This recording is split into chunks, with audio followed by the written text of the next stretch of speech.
Good day, everyone. This is Pine Leaf Needles, and welcome to DDO Players News, where we take a look at the latest news in DDO and at the tabletop. And please welcome my co-host from Ravenloft, Draculetta. Hey, everybody.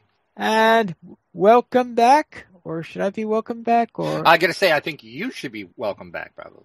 Yes, my schedule wasn't screwed up tonight. We can actually do the show on time. Imagine that. Ooh. It's amazing, isn't it? I hope the schedule survives next weekend with all that with Gen Con. Yeah, Gen Con. It's going to be a lot, but it's going to be fun. All right. Let's see what we have in game news. And first off, there will be weekly DDO World restarts on Wednesdays. Hello, IT. Have you tried turning it off and on again?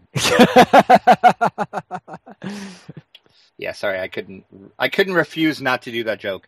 Yes, it looks like every Wednesday we are going to get restarts on all of the worlds. This started last Wednesday, and this is going to take place at 8 a.m. Eastern. The worlds will go down, and they're saying it should take between an hour and a half, something like that. I think last week it was just about an hour and a half.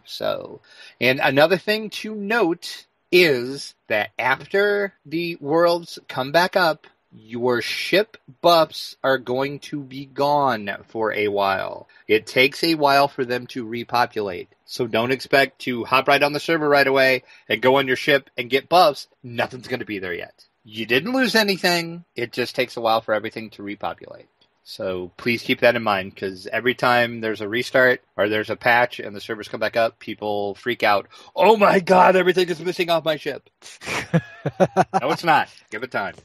All right. Now, this reminds me of something that I believe happened on the Lotro servers. I think it was before Update 18, where they felt that they needed to do restarts until they added some optimizations into Update 18. Now, is this something similar until the next update, or do they expect this to be long-term? It sounds like this is going to be something they're going to do for the long term. That might change maybe after a patch, but they just think this is the best way to combat the lag and everything that we've been having. This seems to be the best solution they have at the moment. Now, is Lotro still doing the weekly restarts, or are they not doing that? No, they have not done that since Update 18. Ah, okay. So yes, but like I said, this is going to be a long-term thing, so just plan on every Wednesday from at least about 8 to probably 9 a.m. You're not going to be able to play because the worlds are being restarted. So just keep that in mind. I think that the most severe case, or I should say the most regular case of maintenance downtimes is in Eve, where I don't know if they changed it, but last time I played, it was every single day. Actually, I think they have to, because they have to reset servers every day because the resources, they all get reset during the daily downtimes. Really? Yeah. So therefore, like all the asteroid fields, like just before downtime, all the asteroid fields have been stripped away. So then when they go down for their hour, then they come back up. When they come back up, you have all these new asteroids now that can be farmed away. Oh, that's crazy. Yeah, so a lot of the items they have there get reset on a daily basis that way. Instead of having flags like they do there, they just reset everything every day. Yeah, it's a very unusual thing for a game in there. Yeah, that is kind of weird to do that, but I guess if that's what they got to do, that's what they got to do. Right. So let's then head off into our Chronicle at issue 190. Oh, we are getting close to 200. Yes, we should have a party next week because it's going to be the 200th issue of the Chronicle. Oh, boy. And it looks like they bring us all the way back to Misery's Peak. I thought you would appreciate this header this week. Something you look at every time you roll a character, you see that very screen right there. Yeah, I have seen that scene a few times. Or as I prefer to call it, I just call it Pine Leaf Peak now. Pine Leaf Peak. That's what I call it now. Because he lives on Quarthos, folks. That's what he does. In the fan site news section of our Chronicle this week, DDO Cast got a shout out for their latest episodes. It is the last episode in the Spell Selection series. The final one they did this time was Druids and Rangers. Click over, give that a watch or a listen. DDO Gamer is talking philosophy and loot in a new blog post, so click over and see what Jeff has to say about loot, sweet, sweet loot. An Even Note takes a guildie through their very first Shroud run. Click over and check out how that went. And then also, Mickey is giving an update on what her first TR build is like. And that is pretty much it for our fan site section of the Chronicle this week. We do, of course, have our comment, but what were you going to say? I have a feeling that her first TR build is going to be much more optimized than mine. Knowing Mickey, yes, probably. This is the person that does raid runs solo just because she can. Raid run solo? Yes, she is actually going to do all the raids solo. And she has successfully done, I think, 3 of them, 4 of them, 3 of them? 3 of them, I think. Good. So, yes. How close to on level has she done them? One of them was fairly close. The Shroud, she was over leveled, but still, if you can solo the Shroud, that's a pretty amazing feat. Yeah. So, yeah, Mickey knows what she's doing. Okay. A lot better than I do. I guess we'll probably hear about your TR adventures later, but yeah, not going well, apparently. Just a little preview of what we're going to hear later. I guess we'll see. Stay tuned. See, that is a teaser, folks. The Chronicle comment of the week is, you roll a 1. What happens? What happens? You mean other than crying? That's usually what happens, because usually death happens when you roll a 1. Well, it depends, but yes. My answer was you cry, because bad things usually happen. Yeah. Then the final thing in our Chronicle this week is our official screenshot of the week, and it's Celsius sees the blood moon in a new light, and that is the 279th DDO official screenshot of the week. Right, then let's head on to the store sales. And is there anything exciting on sale this week? The Harper Agent Enhancement Tree, which is always popular, 35% off right now in the DDO store. Stat Tomes, Veteran Status, and Select Classes on sale as well. Select Classes. And also, we have a pretty decent free sample of the week. I have yet to actually try one. I want to pop one and see exactly what they do. But it is the Lesser Treasure Hunters Elixir.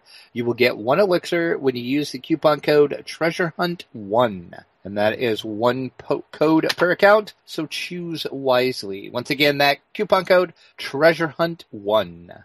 All right. I thought there was something funny about that code until you edited it. Yeah. Had to do a little editing in the show note because it looked like it was Treasure Hunt 11, and I'm like, that's not going to work. Okay, Treasure Hunt.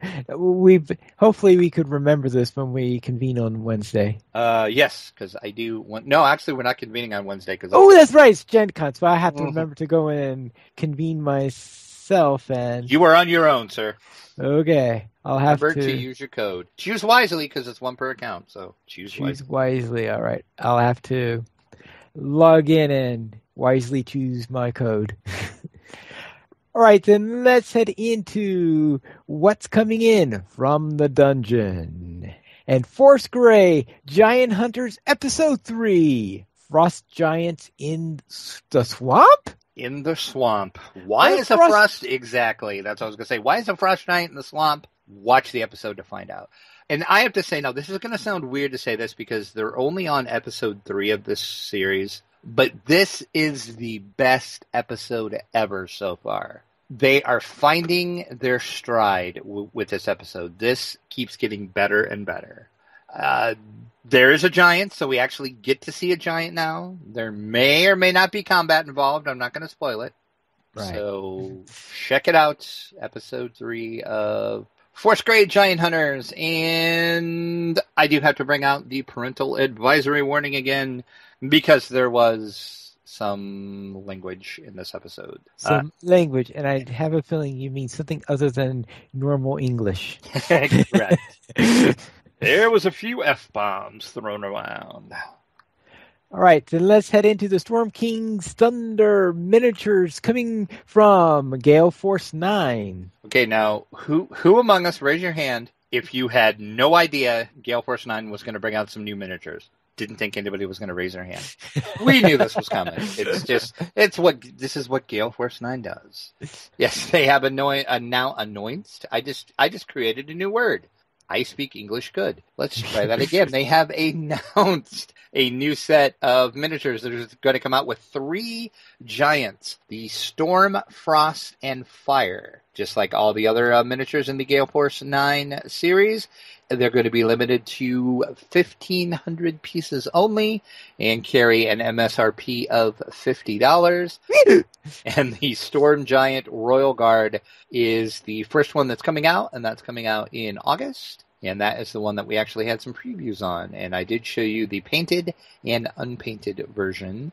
Keep in mind, when you buy these are unpainted. So if you want them to make them look real purdy, you got to paint them yourself.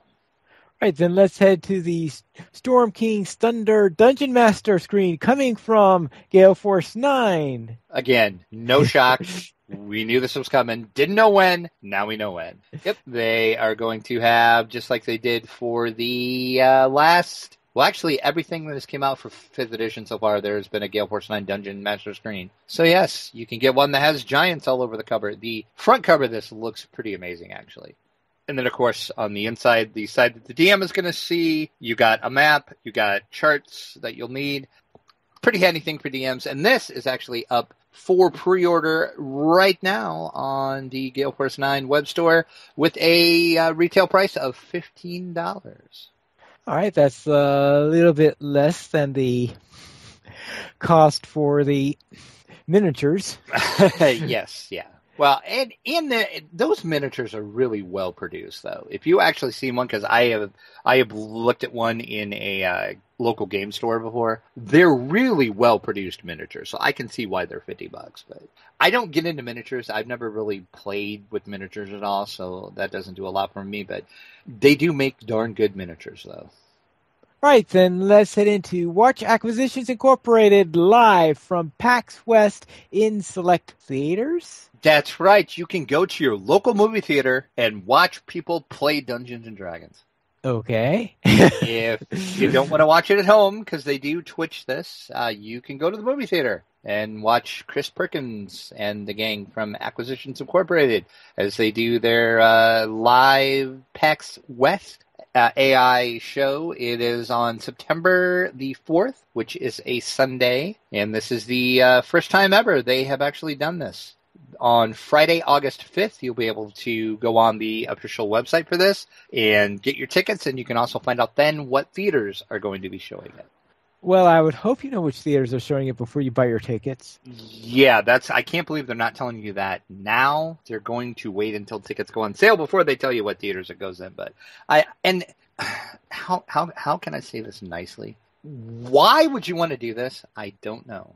If I'm going to watch this, I'm just going to watch it on Twitch at home. Why would I go to a movie theater and watch this? Well, yes, especially it's probably being played at a time of day that's going to be the high rates at the movie theaters anyway. So yeah, I don't know. This is just kind of weird to me, but it's something Wizards of the Coast is trying. Maybe there was a call for this that we don't know about. But yes, yeah, you do have the option now. So I mean, I could see going to a movie theater to see some items such as the presentations they do at the Metropolitan Opera, which are sometimes simulcast at movie theaters. Right. I can see that because it costs a lot less to go to the theater than would be actually go to the Metropolitan Opera to see it. And they didn't clarify exactly what this meant. But yeah, they didn't say what it means? Well, no, they did say that attendees who go to this are also going to get a special adventure booklet. Ooh. So we're not sure if that's just like a book that talks about Acquisitions Incorporated or if it's like an adventure you can run. They didn't clarify what was in the adventure book. So maybe that's something worth going for. But anyway, if you want to do this, you can. Friday, August 5th, you can get your tickets. You can go over to the post on DDO Players and go to the Fathom Events page. And that's where you can find out more information about it and get your tickets on Friday if you want to. If you're crazy enough to do so.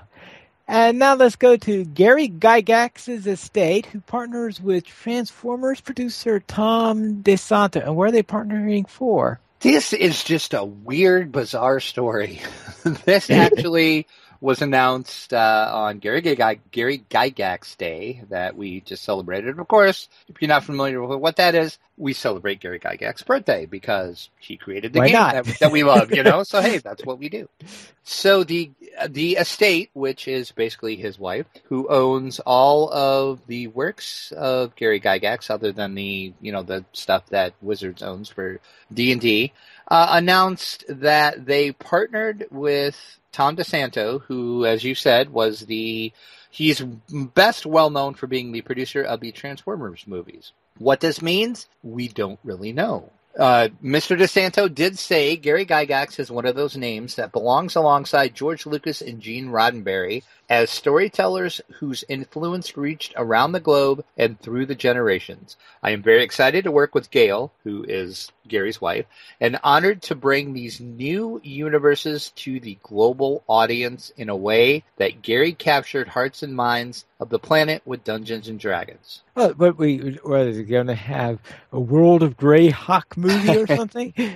All he said was they did find a bunch of works that the Gary Gygax estate has the rights to publish. That's all they said. Okay. So we don't know if it's going to be movies, if it's going to be books. Everybody is speculating it's going to be movies, because why else would you partner with a movie producer if you're not going to come create movies? So we'll see what becomes of this. But we very well could get in theory, we could get a Greyhawk movie, actually. Because if I recall correctly, I don't think Gail Gygax gave the rights to Greyhawk away. I think she still owns that. Which explains one of the reasons why Greyhawk has been de-emphasized in more recent editions. Bingo!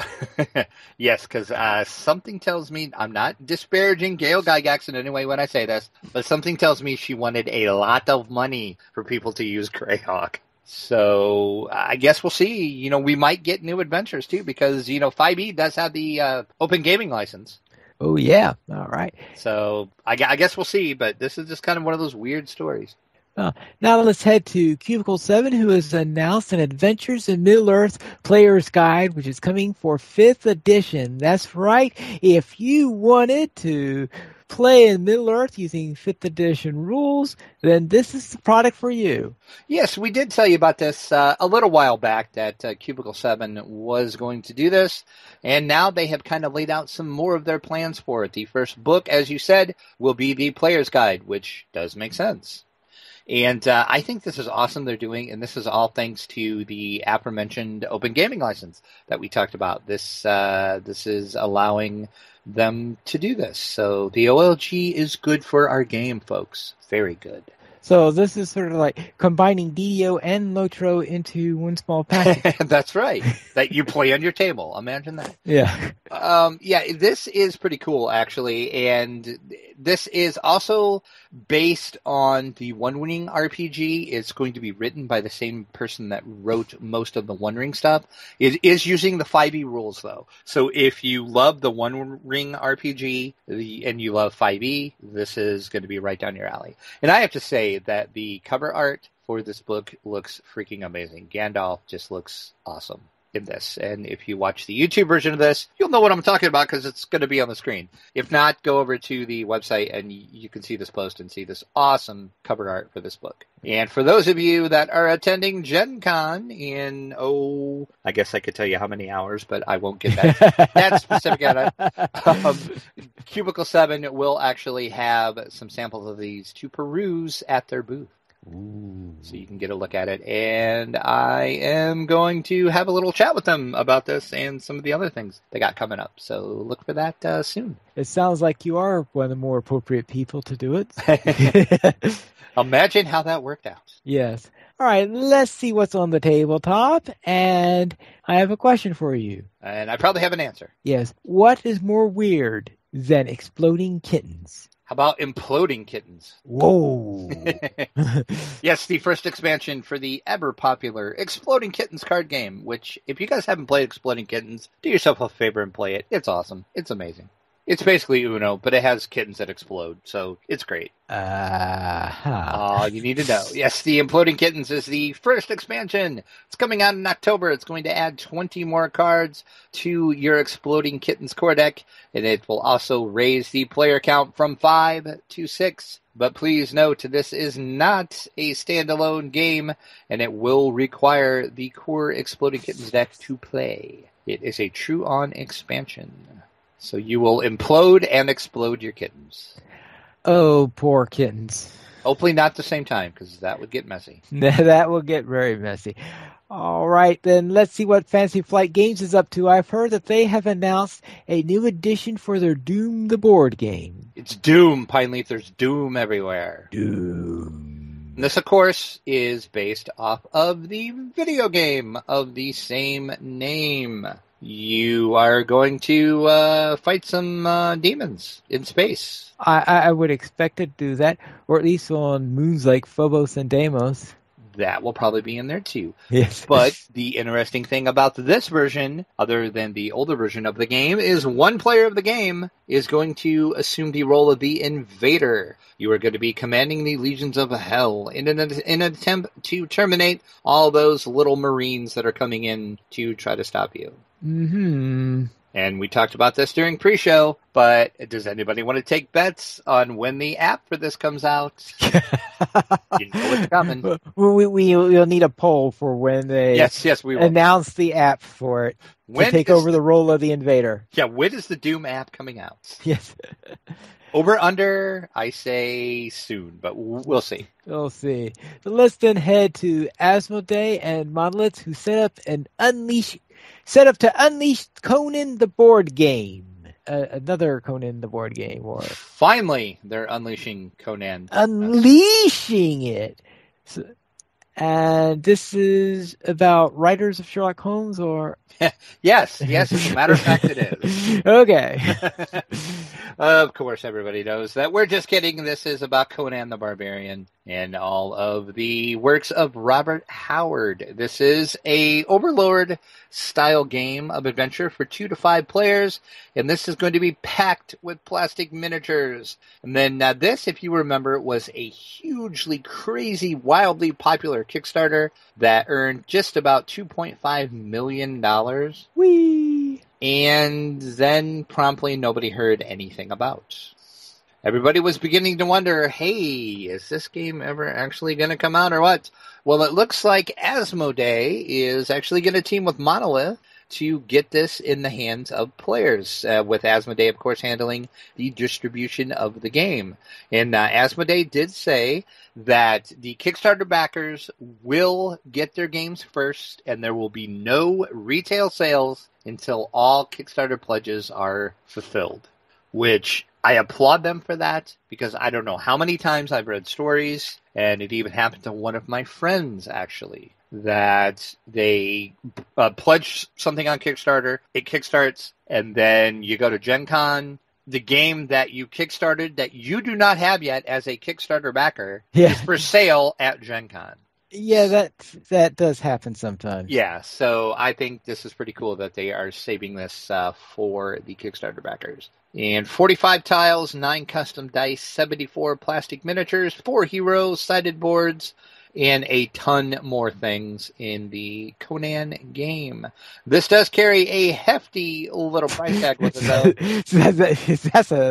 That's an understatement. $119.99 is the retail on this, and it'll be available for retail in November, because Asmodee thinks by then they should have all the Kickstarters fulfilled. Okay, so my question is, when does the app come out for this one? Probably soon. I don't know. I'm surprised Asmodee hasn't. I bet they will. Yeah. Everybody's doing apps. It's all about the app. Right. Because you said Overlord versus players. That's right. Yep. Exactly. I didn't even think about that until you said that. But yeah. Oh, it's coming, I'm sure. Now, speaking of apps, Fantasy Flight Games not only designed their remake of Doom the board game in second edition for that, but they are actually coming out with a new edition for Mansions of Madness, and this will have an app. Yes, that is basically, I think, the real reason why they're bringing out an app. Why they just didn't design the first... Well, I guess they couldn't go back and redesign the first edition. So that was just a stupid statement I made. Let's start completely over.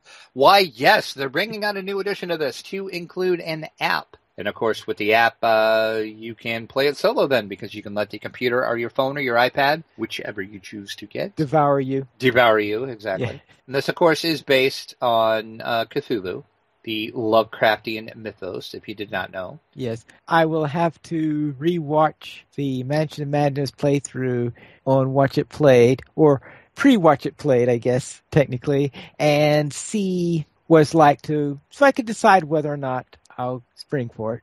And, of course, in this game, players are assuming the role of investigators as you explore a module map, trying to uncover the secret plot and put a stop to it before it can threaten all of humanity. Unlike the original version, though, Mansions of Madness 2nd Edition will use that aforementioned downloadable app, and that is going to be on iOS, Android, Mac, and Windows, to guide the action and control the enemies, and that will eliminate the need for the Keeper player and will transform the game from an Overlord-style game for the first time. So it will allow you to just get in and play, and it will help with solo play, as I said. Yeah. It also helps with the puzzles in there, because the puzzles, I think, was one of the ones that was a real pain for the Keeper to handle, if I recall correctly.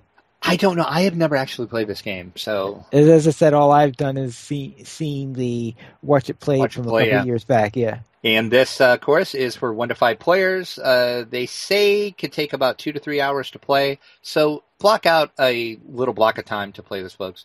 And the MSRP on this one is going to be $99.95, which for a Fantasy Flight game is actually not bad.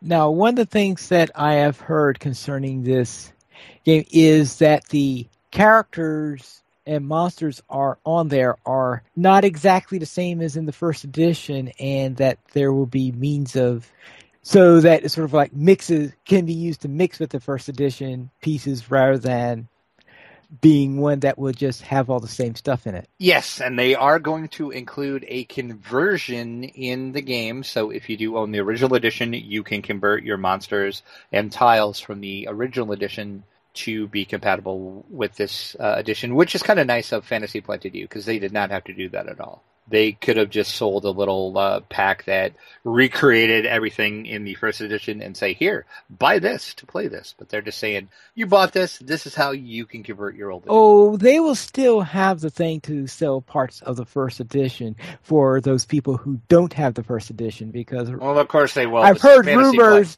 Yeah, I've heard rumors that the first edition is so expensive currently that... This is Fantasy Flight we're talking about. Of course they'll sell something.